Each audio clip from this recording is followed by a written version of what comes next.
भरेगी। ग्रंथ कहता है कि 3 काल में देवताओं की पूजा की जाए तो बहुत बढ़िया होता है। अब 3 काल में कैसे पूजा होती है? सुबह तो आप विस्तार से पूजा करते ही है, लेकिन दोपहर में भगवान को पर्दा डाला जाता है 2 घंटे के लिए या 3 घंटे के लिए, और सुबह आपने उनके ऊपर फूल पत्तियां चढ़ाई हैं तो उनको एक तरफा कर दीजिएगा। कभी आप महाकाल भगवान को देखिए, सुबह मंगला आरती के बाद, भस्म आरती के बाद में फिर उनकी दोपहर में जब पूजा होती है तो सब कुछ उतार दिया जाता है, सब पूरा निर्माल्य उतारा जाता है, फिर से एक अभिषेक होता है, फिर उनकी आरती होती है।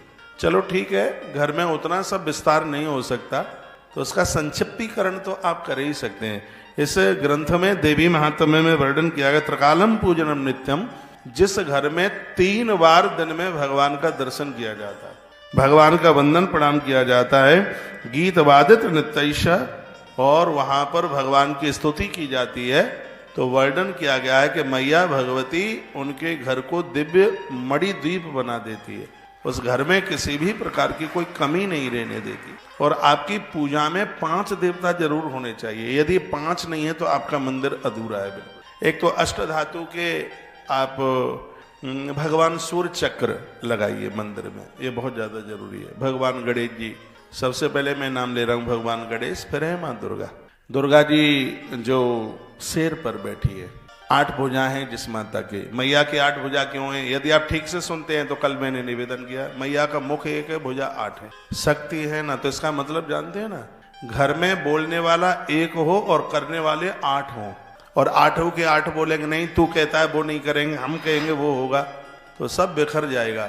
मतलब यह है कि घर में एक मुखिया जो बोलता है और घर का हर सदस्य करने को तैयार हो जाता है, उस घर में महाशक्ति भगवती प्रकट हो जाती है।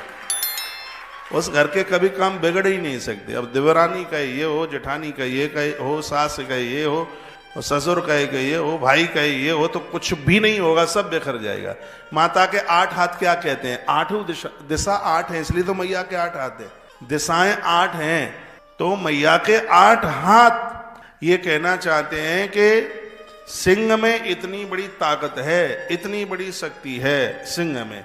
जिस समय आप एक मुख से बोलते हैं और घर का हर व्यक्ति तुम्हारी बात का आदर करने वाला होता है, सब मिलकर उस काम को करने के लिए तैयार हो जाते हैं, तो बताया गया कि इस धरती पर तुमसे शक्तिशाली कोई भी नहीं है। स्वयं सिंह भी तुम्हारे चरणों में अपना मस्तिष्क झुका देगा। सिंह का मस्तिष्क झुकाने का मतलब यह है कि धरती पर बहुत बड़ा कोई बलशाली होगा, वो भी तुम्हारे चरणों में शरणापन्न हो जाए। घर तो तब चलते हैं, युधिष्ठिर बात बोलते थे, सगरे भाई पूरा कर, वो राजी होते थे। राम जी ने जो कह दिया, क्या मजा ले किसी की बात काटने के लिए। और आज परिवारों में ये सब हो नहीं रहा है, सब खींचातानी होती है, कोई किसी की बात मानने को तैयार नहीं है, सब बुद्धिमान बन रहे हैं, तो सब योग्य बन रहे हैं। कहते हम क्या तुमसे बुद्धिमान कम है क्या? तुझसे पढ़ाई ज्यादा है, छोटा भाई क्या? तो उससे हम भाई रे काय में कम है, तू बता दे, तेरी बात हम क्यों मानेंगे? इसलिए सब। तो अपने मंदिर में आप माँ को बैठाइए, गणेश जी को बैठाइए। गणेश बुद्धि देते हैं, माँ शक्ति देते। बुद्धि तो है, शक्ति भी चाहिए। उसके तत्पश्चात अपने घर में आप भगवान विष्णु को, जिसके घर में भगवान विष्णु बैठते हैं उस घर की रोटियों में कभी कमी नहीं आती, क्योंकि भरण पोषण करना नारायण का काम है। अपने घर में महादेव को बैठाइए, मौत नहीं बिगड़ेगी। और अपने घर में सूर्य भगवान को बैठाइए, दुश्मन भी आपका सम्मान करेगा। ये 5 देवताओं की पूजा को पंचदेव उपासना कहते हैं। यहाँ वर्णन है इसमें पंचदेव पूजा के लिए 5 देवताओं को नित्य पूजिए। राम कृष्ण और भी जो भी आप रखते हैं ठीक है। काली मैया को मंदिर में ही पूजने दो, घर में शेरा वाली रख लो, ठीक है। मंदिर में सौम्य प्रतिमाएं होनी चाहिए। अब कोई यहाँ काली माँ के भक्त बैठे हो तो बुरा न मानिए, मैं भी माँ काली को मानता हूँ, लेकिन हमारे ग्रंथों में सौम्य पूजाओं की बात कही गई है।